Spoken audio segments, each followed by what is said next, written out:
Hello, my dear students. আমি আজকে যে লেসনটা নিয়ে আমরা আলোচনা করব সেটা হচ্ছে ডেটা ফ্লো ডায়াগ্রাম, ডিএফডি। তোমাদের মনে আছে আমরা আগের লেসনে যে আলোচনাগুলো করেছিলাম সেখানে আমরা একটা বলেছিলাম যে সিস্টেম অ্যানালাইসিস লাইফ সাইকেলে সেই লাইফ সাইকেলের মধ্যে যে টুলসগুলো ইউজ করে সিস্টেমটাকে ডেভেলপ করা একজন সিস্টেম অ্যানালিস্ট, তার মধ্যে থেকে একটা টুলস হচ্ছে ডাটা ফ্লো ডায়াগ্রাম।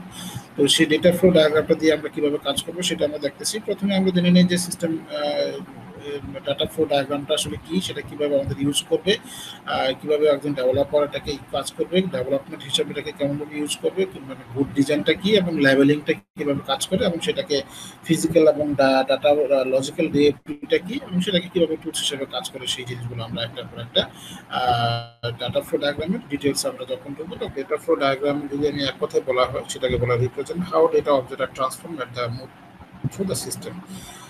অথবা আমি উপরের ডেফিনেশনটা দেখি, data flow diagram is the diagrammatic form that is used. মানে হচ্ছে আমরা কোনো একটা সিস্টেমের এক জায়গা থেকে আরেকটা জায়গায়, একটা সিস্টেমের কিছু একটা পার্ট থেকে ইনপুট, একটা পার্ট থেকে প্রসেস, একটা পার্ট থেকে আউটপুট।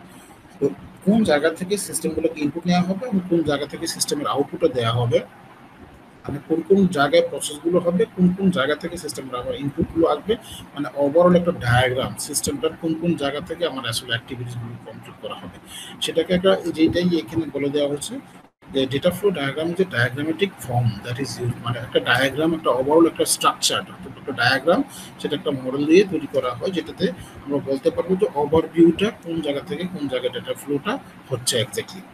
তো সেটাকে যেন একটা এক্সাম্পল আকারে এখানে দেখি যে এইটি computer system is the information transform from কি ইনপুট টু আউটপুট। মানে মাঝখানে আমরা একটা প্রসেস বা চিন্তা করি যে একটা কম্পিউটার একটা কোনো একটা প্রসেসিং এর কাজ করতেছে, বাট একটা মানে ইনপুট থেকে নিয়ে কাজ করে দেন আমাকে আউটপুট দেয়। তারপর এটাও কিন্তু একটা ফ্লো, মানে সেটাকে কিন্তু ডেটা ফ্লোটা সিস্টেমটা নিলাম, কাজ করলাম এবং সেটাকে আমি একটা আউটপুট দিলাম।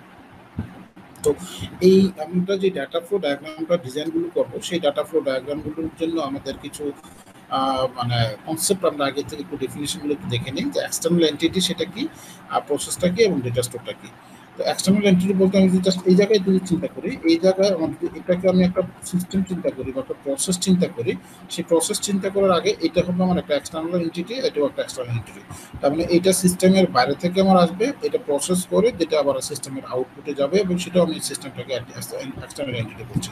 আর এই প্রসেসটা করার সময় এখানে আমার আরেকটা পার্ট থাকবে, সেটা হলো যে কোনো একটা সময় আমি এই জায়গায় ডাটাবেস থেকে নিয়ে কাজ করবো, অথবা ডাটাবেসের কাজ করার পর আবার ডাটাবেসের সেট রাখবো।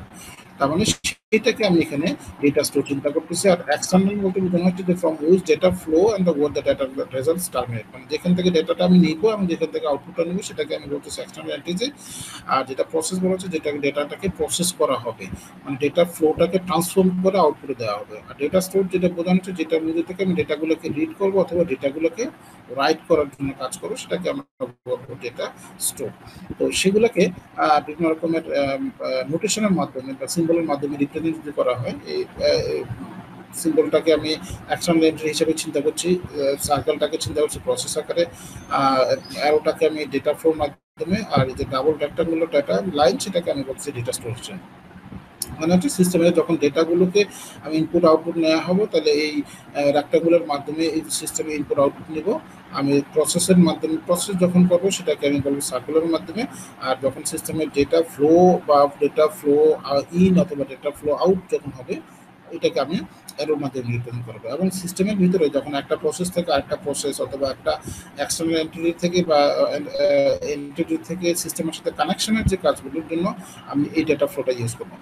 আর পরটা হচ্ছে যে সিস্টেমের ভিতর থেকে প্রসেস করে সেটাকে ডেটাবেজের মধ্যে বা ডেটা স্টোরের ভিতরে ডাটাকে স্টোর করবো এবং সেটাকে বের করবো, এটা হলো ডেটা স্টোরের এই সিম্বলের মাধ্যমে। ওকে, এখন আমি একটু দেখি যে এক্সটার্নাল এন্টিটিগুলো কি কি। এক্সটার্নাল এন্টিটিগুলো একটা পার্সন, একটা ডিভাইস অথবা একটা সেন্সর, যেটা কি সিস্টেমের ডেটাগুলোকে ইনপুট হিসেবে অথবা সিস্টেমের আউটপুট হিসেবে কাজ করবে। যে সিস্টেমের ভিতরে ডেটাটা কে দিবে ইনপুটটা, এটা আমি যে বলি সেটাকে একটা পার্সন দেবে, অথবা কোনো একটা ডিভাইসের মাধ্যমে নেবে, অথবা কোনো একটা সিস্টেমের সেন্সর থেকে ডেটাগুলোকে ইনপুট নেওয়া হবে। তো সেটাকে আমি এখানে এক্সটার্নাল এন্টিটি সেটাকে রিপ্রেজেন্ট করছি। আর প্রসেসটা হচ্ছে যেটা আসলে ক্যালকুলেশনের যে পার্টটা, প্রসেসিংয়ের কাজটা, সেটাকে আমরা এখানে বলতেছি data transform, change input to output, মানে একটা মাঝখানে একটা প্রসেসিং হবে, সেটা তারপর আমি আউটপুটে দেবো। সেটা এই compute tax, determination area, format report অথবা ডিসপ্লে, মানে কাইন্ড অফ একটা এক্সিকিউশনের একটা পার্ট হবে বা প্রসেসিং হবে, সেটাই বেসড অন ইনপুট, এবং দেন এটাকে ট্রান্সফর্ম করবে কি একটা আউটপুটের মধ্যে। মাঝখানের পার্টটাকে আমরা এখানে প্রসেস হিসেবে ধরছি। ডেটা ফ্লো এখানে এই যে আমি যদি এটাকে একটা মানে এই সার্কুলারের এখানে মানে সার্কুলার এখানে যদি আমি এটাকে প্রসেস হিসেবে চিন্তা করি, তাহলে ভেজ এবং হাইট দুটো প্যারামিটার, এবং দুটো প্যারামিটার সিস্টেমের ফ্লোতে এই অ্যারোর মাধ্যমে ডেটা সিস্টেমকে ফ্লো করছে, ইন করছে এক্সটার্নাল সিস্টেমের বাইরে থেকে, এবং কমপ্লিট করার পর একটা আউটপুট দিচ্ছে, সেটা হচ্ছে কি এরিয়া। তার মানে এই যে রেক্ট্যাঙ্গুলার লাইনগুলো দিয়ে বোঝানো হচ্ছে সেটাকে আমরা বলছি ডেটা, সরি অ্যারোর মাধ্যমে আমি সেটাকে সিস্টেমের আউটপুটের মাধ্যমে রিপ্রেজেন্ট করছি অথবা সিস্টেমের ইনপুট করছি, সেটাকে আমি কিসের মাধ্যমে, ডেটা ফ্লোর মাধ্যমে। আর কমপ্লিট করে যখন আমি ডাটাটাকে সিস্টেমের ভিতরে স্টোর করব অথবা সিস্টেমের থেকে আমি রিড করব, সেটাকে আমরা বলতেছি ডেটা স্টোর। মানে আমার প্রসেসের সাথে কানেকশনই থাকবে সেই ডেটা স্টোরটা। প্রসেস কমপ্লিট করা হয়ে গেল সেটা আমি ডেটাবেজে রাখবো, অথবা প্রসেস করার জন্য ডেটাবেস থেকে আমি রিড করব, সেটাকে আমি বলবো ডেটা স্টোর। এই জন্য এটাকে ডাবল লাইন হিসেবে আমি এখানে ইউজ করছি, এটাকে ডেটা স্টোর হিসেবে। ওকে, তার আগে আমরা যখন ডেটা ফ্লো ডায়াগ্রাম ডিজাইন করব, তো সেটার আগে আমরা কিছু বেসিক কিছু রুলস অথবা টিপস আমরা জেনে নিই। প্রথমে যেটা বলছে যে each rule should have at least one input and output. মানে যত যেখানে একটা প্রসেস কাজ করুক না কেন, অ্যাটলিস্ট একটা ইনপুট থাকবে এবং অ্যাটলিস্ট একটা আউটপুট থাকবে। বিকজ একটা সিস্টেমের ভিতরে প্রসেস ইনপুট দিচ্ছি, কোনো না কোনো একটা প্যারামিটারের উপর বেস করে তো সিস্টেমটা কাজ করবে। তো সেটাই হচ্ছে সিস্টেমের ইনপুট, এবং কমপ্লিট করার পরে কোনো না কোনো একটা আউটপুট আমরা দেখতে পাবো, সেটাই হচ্ছে অ্যাটলিস্ট একটা আউটপুট। তারপরে each data store should have at least one data flow in and one data flow out। মানে ডেটাবেজের সাথে কানেক্টেড যদি থাকবে অথবা ডেটা স্টোরের সাথে যখন প্রসেসের কানেকশন থাকবে, তাহলে ডেটাকে স্টোর করা এবং সেটাকে পরবর্তীতে রিট্রাইভ করা, দুটো অপশন এখানে থাকা লাগবে, সেটাকে আমরা বলছি data store. Data store in a system must go through এই প্রসেস। তার মানে ডেটা স্টোরটা কোনো না কোনো একটা প্রসেসের থ্রুতেই আসলে বেসিক্যালি কাজ করবে। All process in a ডিএফডি go to another process or data store. মানে একটা প্রসেস আরেকটা প্রসেসের ইনপুট হিসেবে কাজ করতে পারে, অথবা আরেকটা প্রসেসের সাথে ডেটা স্টোরের সাথে কানেক্টেড হইতে পারে। ওকে, এখন আমি এই বেসিক রুলসগুলোর উপর চিন্তা করে আমি দেখি যে ডেটা ফ্লো ডায়াগ্রামটা আসলে কিভাবে ডিজাইন করা যায়। তো সেটার মধ্যে থেকে প্রথমে আমরা একটু জেনে নিই যে ডেটা ফ্লো ডায়াগ্রাম ডিজাইন করার জন্য কিছু লেভেল ইউজ করা হয়। সেই লেভেলগুলো হচ্ছে বলা হচ্ছে যে data flow diagram can dive into the progressively note details using the level and layers. সেটাকে মানে ডিটারমাইন করা হয় 0, 1, 2, 3, এবং সামটাইমস এটা 3 লেভেল পর্যন্ত যেতে পারে অথবা তার উপরে যেতে পারে। বাট বেসিক্যালি আমরা যে কাজগুলো করবো সেই কাজগুলো 0, 1, 2 এর মধ্যে আমাদের নর্মালি থাকবে। তো 0, 1, 2টা আসলে কি সেটা আমরা একটু দেখে নিই।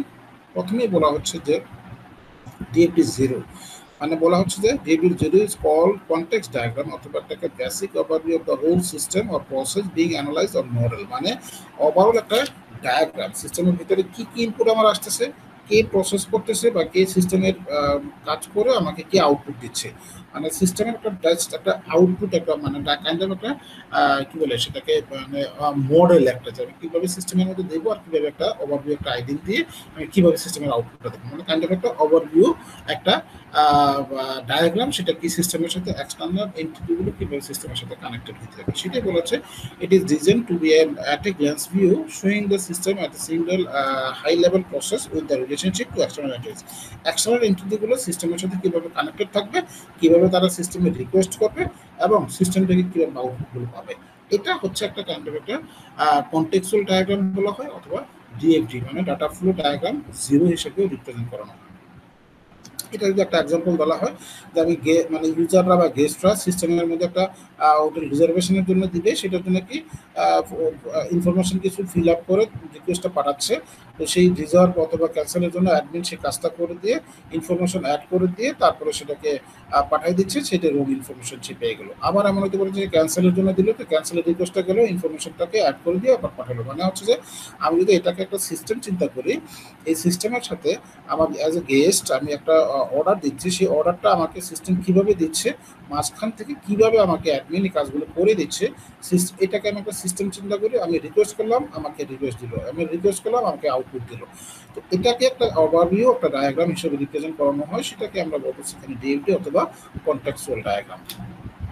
তো সেটাকেই আমরা যদি এখানে পরবর্তীতে যদি আমি চিন্তা করি যে ডিএফডি 1টা কি, ডিএফডি 1টা বলতেছে যে ডিএফডি level 1 provides one more detailed breakout of a piece of the context level diagram। মানে আমরা এতক্ষণ পর্যন্ত এখানে যদি এই এক্সাম্পলটা দেখি যে আমি এই ফিল্টার রিজার্ভেশন করার জন্য রিকোয়েস্ট করলাম আর আমাকে আউটপুট দিয়ে দিল, কিন্তু কিভাবে হলো কোন হ্যান্ডের মাধ্যমে কয়টা প্রসেসের মাধ্যমে কাজটা হলো আমি কিন্তু এটাই আপাতত কালে জানি না। আমি রিকোয়েস্ট করলাম আর আমি পেয়ে গেলাম, বাট এই রিকোয়েস্টটা কমপ্লিট করার পর্যন্ত আমাকে কয়টা হ্যান্ড পর্যন্ত যাওয়া লাগছে অথবা কয়টা হ্যান্ড পর্যন্ত গিয়ে আমাকে কাজটা কমপ্লিট করা লাগছে, সেই জায়গাটার ওয়ান লেভেল ডিপার আমি যখন ঢুকবো, ওয়ান লেভেল ডিটেলসে যখন আমি ঢুকবো, সেটাকে আমরা বলবো ডিটেল লেভেল লেভেল ওয়ান। তো সেটাই কেন বলা হচ্ছে যে deep to one level provide more detail breakup for this of the context level diagram. মানে আমি এক লেভেল ডায়াগ্রাম পর্যন্ত আমি সেটাকে সেটাই বলতেছে যে গেস্ট কি করতেছে, রিজার্ভেশনের জন্য আমার কি কি কাজগুলো করা হয়েছিল সেই কাজগুলো আমি দেখতেছি। আমি আগের সিস্টেমে ডায়াগ্রাম ডিএফডি ওয়ানে দেখেছিলাম কি গেস্ট রিকোয়েস্ট করছে আর প্রসেস করে আমরাকে সিস্টেম থেকে দিয়েছি। এখন আমি গেস্ট যে রিকোয়েস্টটা দিলাম এই রিজার্ভেশন রিলেটেড কতগুলো কাজ কমপ্লিট করে তারপর আমাকে ফিডব্যাকটা দিয়েছে। তো সেটাই হচ্ছে ডিএফডি লেভেল ওয়ান। মানে আমি যে রিকোয়েস্টটা করেছিলাম কিসের জন্য, রিজার্ভেশনের জন্য। রিজার্ভেশনের জন্য ওরা তো রুম সিলেক্ট করছে, রুম প্রসেস করছে, রুম রিপোর্ট করতেছে, অ্যাডমিনের সাথে ইনকোয়ারি করতেছে, আপডেট ইনফরমেশন আপডেট করতেছে, ডেটাবেস আপডেট করতেছে, তারপরে রিজার্ভেশনের ফাইল ক্রিয়েট করতেছে। এই যে কমপ্লিট একটা প্রসেস বেসড অন কিসের উপরে, রিজার্ভেশন প্রসেসের উপরে। অথচ এই জায়গায় কিন্তু আমি দেখেছিলাম কি জাস্ট রিকোয়েস্ট পাঠাইছি আর আমি পেয়ে গেছি। বা এই রিজার্ভেশনের জন্য যে বাকি যে প্রসেসগুলো কমপ্লিট করা লাগছে ওয়ান হ্যান্ড ডিপার, মানে এক লেভেল ওয়ান, সেটাই বলা হচ্ছে যে DP level provide detail more detail record of three of the level one. মানে সেইটাকে এক লেভেল ডেভেলপমেন্টকে ডিটারমাইন করানো হচ্ছে, সেটাকে আমরা বলছি ডিপি ওয়ান। এবার আমি আসছি ডিপি টুটা কি। DP two then goes to the one step deeper in the level one. মানে ওয়ান লেভেল ওয়ানের আরো এক স্টেপ ভিতরে সেটাকে কাজ করতেছে, one step deeper into the parts level of the level one. সেটাকে আমরা বলতেছি ডিপি টু। মানে আমি যদি ডিপি লেভেল টুটাকে ক্রিয়েট করতে চাই, তার মানে ওয়ান লেভেলের আরো এক স্টেপ ভিতরে আমাকে কাজ করতে হবে, সেটাকে আমরা বলতেছি ডিপি টু। সেটাই এখানে দেখানো হচ্ছে যে আমি গেস কোনো একটা করতেছি, কোনো একটা কোয়েরি প্রসেস, সেটা করার জন্য রিজার্ভেশন করতে হবে, সেটা করার জন্য সার্চ করতে হবে কোন কোন প্রসেসে শুধুমাত্র রিকোয়ারমেন্ট রিজার্ভেশনের জন্য আমাকে আরো কি কি কাজগুলো করা ছিল। আমি যে এখানে এক্সাম্পল দিই, রিজার্ভেশন করানোর জন্য আমাকে হয়তো কোনো একটা রুল প্রসেস সিলেকশন সার্চ করা লাগতেছে, সার্চ করার জন্য হয়তো আমাকে অন্য কোনো টুলস ইউজ করা লাগতেছে। এই যে ইনডিপার, মানে এটাকে আমি রিজার্ভেশন করতেছি, রিজার্ভেশন করার জন্য আরেকটা প্রসেস, সেই এটা কিন্তু আরেকটা প্রসেস। এই প্রসেসটা করার জন্য আবার আমাকে কি কি করা লাগছে। তারপরে এখানে আমি রিজার্ভেশন প্রসেস করতে গিয়ে রিপোর্টে অ্যাডমিন করতেছি, অ্যাডমিনের জন্য আবার আমার এখানে সাব কোনো প্রসেস আছে কিনা, এটাই হইতেছে রিপোর্ট ডিএফটি লেভেল ওয়ান। কিসের জন্য, শুধুমাত্র রিজার্ভেশন প্রসেসের জন্য। তো সেটাকে আমরা বলতেছি ডিএফটি লেভেল টু। সেই ডায়াগ্রামটা এখানে আমি দেখানো হচ্ছে যে একটা প্রসেস ঢুকলাম, ঢুকে গিয়ে আমার আরেকটা প্রসেসের ভিতরে গিয়ে আমি সেটাকে আমি কাজটা কিভাবে কমপ্লিট করলাম, সেটাই হচ্ছে আমি DFT level two. DFD level থ্রিটা ক্ষেত্র বিশেষে অনেক সময় খুব কম থাকে নর্মালি, বাট থ্রি ইজ থ্রিটাই আনকমন, ফোরটা মানে থ্রি ফোর নর্মালি থাকে না, বাট নর্মালি থ্রিটাই একেবারে আনকমন। তো আমরা যে সেই থ্রিটার মধ্যে আমরা যাচ্ছি না, বাট ডিএফডি থ্রি অ্যান্ড ফোর এই দুটো জিনিস আছে, জাস্ট আমরা একটু এটুকু জানা দেখি, বাট এটা হচ্ছে মোর কমপ্লেক্স। এই জায়গায় এতক্ষণ আমরা যেই ডায়াগ্রামগুলো দেখে আসলাম, সেই ডায়াগ্রামগুলোর মধ্যে থেকে আমরা দুটো জিনিস এখানে একটু আইডেন্টিফাই করে নিই। সেটা হলো যে লজিক্যাল ডিএফডি কি এবং ফিজিক্যাল ডিএফডি কি। লজিক্যাল ডিএফডিটা হচ্ছে মানে একটা সিস্টেমের ভিতরে আমি এক্স্যাক্টলি ভিতরে বিজনেস অপারেশনটা কি। আমি যদি বলি যে আমার সাথে ক্লায়েন্টের কোনো একটা কানেকশন, আমি একটা রিকোয়েস্ট করলাম এবং রিকোয়েস্ট আমাকে দিল, এটা হচ্ছে আমি যেটাকে বলতেছি ফিজিক্যাল। আমি কাজ করলাম, আমাকে কাজের রিপ্রেজেন্ট দিল, বাট ভিতরে বিজনেসের অপারেশনটা কি, লজিকটা কি। যে আমি রিকোয়েস্টটা করলাম, এই রিকোয়েস্টটা করলে কত তারিখ থেকে কত তারিখের কন্ডিশনের মধ্যে কাজ করতেছে, কোন সময়ের মধ্যে কাজ করতেছে, কোনো ওয়েবার আছে কিনা, কোনো ডিসকাউন্ট আছে কিনা, কোন ইউজার হইলে কি ধরনের ডিসকাউন্ট পাবে, কোন ইউজার হইলে কোন ধরনের অপশন আছে, এই জিনিসগুলোকে ভিতরের যে ইন্টারনাল কাজটা, সেটাকে আমরা বলতেছি বিজনেস অপারেশন, অথবা সেটাকে আমরা বলতেছি লজিক্যাল। বাট অ্যাকচুয়ালি কাজগুলো যখন হচ্ছে সেটাকে আমরা বলতেছি ফিজিক্যাল। মানে সেটা এখানে এক্সাম্পল দেওয়া হচ্ছে ফিজিক্যাল। আমি এখানে বলতে জাস্ট মানে মানে আমি জাস্ট একটা দেখতেছি যে কানেকশন হচ্ছে। লজিক্যাল হচ্ছে এটার ভিতরে কি ধরনের অর্ডার দেওয়া হচ্ছে, কোন ধরনের অর্ডার দেওয়া হচ্ছে, কি ধরনের ইউজারের জন্য, সেটা আমি একটু সেটাকে বলি, সেটাকে আমি বলতেছি লজিক্যাল। সেটা বলেছে physical ডিএফডি specially the flow of the physical documentation. মানে জাস্ট কানেকশনটা কোন জায়গা থেকে আমি একটা ডাটা কি করলাম, প্রসেস মানে এক্সটার্নাল এন্টিটির মাধ্যমে কোনো একটা কাজ আমি কমপ্লিট করলাম। আর ডিএফডিটা বলতেছে focus on the flow business term. Term মানে হচ্ছে আমি সাপোজ এটা যদি গেস্ট হয়, তারপর নর্মাল কাস্টমার হয়, সেক্ষেত্রে কোন কাস্টমারের ক্ষেত্রে কোন ধরনের রিকোয়েস্ট হইলে কোন ধরনের ডিসকাউন্ট পাইতে পারে, বিজনেস পলিসি, সেই বিজনেস পলিসিটাই হচ্ছে লজিক্যাল ডায়াগ্রাম। আর আমি যদি বলি জাস্ট একটা নর্মাল কানেকশন দেখানো হচ্ছে, সেটা হচ্ছে একটা থেকে আরেকটা স্টেপে কাজটা কমপ্লিট করেছে, সেটাকে আমরা বলতেছি ফিজিক্যাল ডিএফডি। এখানে আমার কয়েকটা ডিএফডি ওয়ান আমি ডিজাইন করে রাখছি। সবগুলো ডিএফডি ওয়ান তো আমরা জাস্ট জানি যে ডিএফডি ওয়ান জিরো বলতে জাস্ট একটা সিস্টেম থেকে একটা সিস্টেমের কানেকশন হয়ে আমি সিস্টেমের আউটপুট দিচ্ছি। আর ডিএফডি ওয়ান এর এখানে কয়েকটা এক্সাম্পল আমি দেখি। এখানে এক্সাম্পলগুলো দেখুন কি বলেছে। আমি এক্সাম্পল একটা বুঝলি, the advertisement is issued giving essential qualification for the course, the last date for the receipt application, and the fee to be included the application. A clerk in the register office check the receipt application to see if the mark sheet and the fees are enclosed and send the valid application to the concerned academic department. The department check the application in detail and decide the application to be admitted, those to be the voting in the voting list and those that rejected. Appropriate letters are sent to the register office. আমি যদি এখানে একটা এই সিনারিওটাকে আর একটু describe করি, যে স্টুডেন্টরা বিভিন্ন ডিপার্টমেন্টে ভর্তির জন্য আবেদন করেছে সাপোজ, তো সেই আবেদনটা করবে কাকে, অ্যাপ্লিকেশন থ্রুতে অ্যাপ্লাই করবে, এবং সেটা সাথে রেজিস্ট্রেশন বাবদ একটা ফি দেওয়া লাগবে, এবং সাথে আদার্স ডকুমেন্টগুলো দিয়ে অ্যাপ্লাই করা লাগবে। কাকে অ্যাপ্লাই করা লাগবে? রেজিস্টার অফিসে। তারপরে এটাই বলা হচ্ছে যে অ্যাপ্লিকেন্টস গুলো যখন অ্যাপ্লাই করবে তার সাথে কি করবে, আমি এখানে একটা প্রসেস, তো সেই প্রসেসটা কি, সেই অ্যাপ্লিকেন্টস মানে অ্যাপ্লিকেন্টরা অ্যাপ্লাই করবে অ্যাপ্লিকেশনের থ্রুতে, সেখানে আমি একটা চেকিং করবো রিকোয়ারমেন্টস গুলো কি কি থাকবে, যে কারা কারা মার্কশিট দিয়েছে আর কারা কারা মানে রেজিস্ট্রেশন ফি দিছে, তো সেটাই আমি একটা লিস্ট করে ফেলবো ডেটাবেজে বা ডেটা স্টোরে। সেটা বলা যায় মার্কশিট এবং অ্যাডমিশন ফি। আর বাকিরা এই দুটো জিনিস যারা না দিছে তাদের লিস্টগুলো আমি এখানে বাদ করে দেবো। তো এটাকে আমরা আপাতত এখানে বলতেছি ভ্যালিড অ্যাপ্লিকেশন। তো এই ভ্যালিড অ্যাপ্লিকেশনগুলো তখন পাঠিয়ে দেবে কাকে, ডিপার্টমেন্টে। তার মানে আর একটা প্রসেস করার জন্য এটার এই লিস্টটা বা একটা সিস্টেমের এখানে একটা প্রসেসের ডেটাগুলো আরেকটা প্রসেসের জন্য ইনপুট হিসেবে এখানে কাজ করতেছে। এই ডেটার এক্সটার্নাল ইনপুটগুলো এই লিস্টটা আমি কার কাছে চলে আসছে, ডিপার্টমেন্টের কাছে চলে আসছে। ডিপার্টমেন্ট এখানে ওই রিকোয়ারমেন্টসগুলোর উপর বেসিস করে 3 রকমের লিস্ট করবে, সেটা কি অ্যাডমিশন লিস্ট, কারো ওয়েটিং লিস্ট এবং রিজেক্টেড লিস্ট। এই লিস্টগুলো ডেটাবেজে একটা লিস্ট ডিপার্টমেন্ট রাখবে এবং এই লিস্টটা পাঠিয়ে দেবে কোথায়, register office. That's it, this is called DFD 1। মানে আমার একটা কমপ্লিট হওয়ার আগ পর্যন্ত প্রসেসটা আসলে কোন জায়গা থেকে চলে এখানে একটা প্রসেসটা হওয়ার জন্য আমি আরেক লেভেল প্রসেসের ভিতরে ঢুকলাম, সেটাই আমরা এখানে ডিএফডি 1। একটা এক্সাম্পল এখানে যে এক্সাম্পলটার কথা সিনারিওটা বলে দেওয়া আছে, যে একটা ম্যাগাজিন কোম্পানি মান্থলি প্রতি মাসে তার একটা সিনারিও এরকম বলেছে, প্রতি মাসে যখন সে একটা মান্থলি একটা ম্যাগাজিন নিবে, সেই ম্যাগাজিনের জন্য প্রতি বছরের সাবস্ক্রিপশন ফিটা আবার একসাথে দিয়ে দেওয়া লাগে। সেটা বলেছে magazine publish is monthly and send by the post subscriber 2 months before the expiry subscription. Reminder is sent the subscription. If the subscription is not received within a month, another reminder is sent. If renewal subscription is not received up to 2 weeks before the expiry of the subscription, the subscriber name is removed from the mailing list and the subscription informed.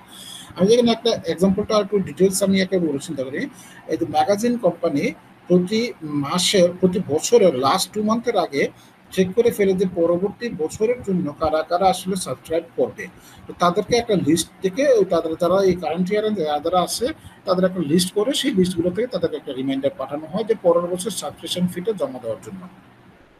তো যখনই পাঠায় subscription, কিন্তু তখনই একটা list থেকে কিন্তু পাঠানো হয়। তারপরে তার কিছুদিন পরে মানে মনে করো 1 মাস বলা হচ্ছে কি যে 2 months লেটার, এটা পাঠানো হয় 2 মাস আগে। এই subscription is not received a month, আর 1 মাস পরে আবার আরেকটা রিমাইন্ডার পাঠানো হয়, এবং ওইখান থেকে ওই ডেটাগুলো থেকে চেক করে যে কারা কারা আসলে পে করছে বা এই 2 মাসের মধ্যে, আর কারা কারা এখনো পে করে নাই, সেই লিস্টটাকে আপডেট করে ডেটাটা স্টোরটাকে আপডেট করে আবার একটা রিমাইন্ডার পাঠানো হয় সাবস্ক্রাইবারদের। আর তখন এই পাঠানোটা না হয় আবার লাস্টের দিকে 15 তারিখের আগে, মানে লাস্ট 15 দিনের আগে আবার একটা লাস্টে বলতেছে if renewal subscription is not receive up to 2 weeks before the expiry subscription, মানে 2 সপ্তাহ আগে, আমি যদি সেটা বলি যে ডিসেম্বরের 2nd উইকে তাদেরকে আবার একটা রিমাইন্ডার পাঠানো হয়, এবং সেই রিমাইন্ডারের ভিতরে বলা হচ্ছে যে subscription name is remove from the mailing list and the subscription is informed. ওই 15 তারিখের মধ্যে যারা যারা না দিচ্ছে তাদের এই লিস্টটা থেকে তাদেরকে একটা মেইল পাঠানো হয়, এবং তাদেরকে একটা মেইল থেকে ইনফর্ম করানো হয় যে তার নামটা নেক্সট ইয়ারের সাবস্ক্রিপশন থেকে রিমুভ করানো হলো। তো সেই রিমাইন্ডারটা 3টা রিমাইন্ডার দেওয়া হলো, সেটাই একটা প্রসেস কমপ্লিট করার জন্য আমি কাজটা করেছি। এখানে ডিএফডি 1 হিসেবে লিখতে না, আমার এখানে ডিএফডি 2 তে আর আসলে যাওয়া লাগতেছে না। তো এই একই ওয়েতে আমার আরো একটা এক্সাম্পল এখানে দেওয়া আছে, আর দুটো এক্সাম্পল দেওয়া আছে, আর লাস্টের দিকে আমি এখানে আরেকটা এক্সাম্পল দিই, তোমরা এই এক্সাম্পল গুলো একটু প্র্যাকটিস করবা। আর লাস্টে এই এইখানে লাস্ট যে এক্সাম্পলটা সেটা হচ্ছে একদম যদি আমি চিন্তা করি যে list of teacher with their exam class schedule is sent to the concerned teacher.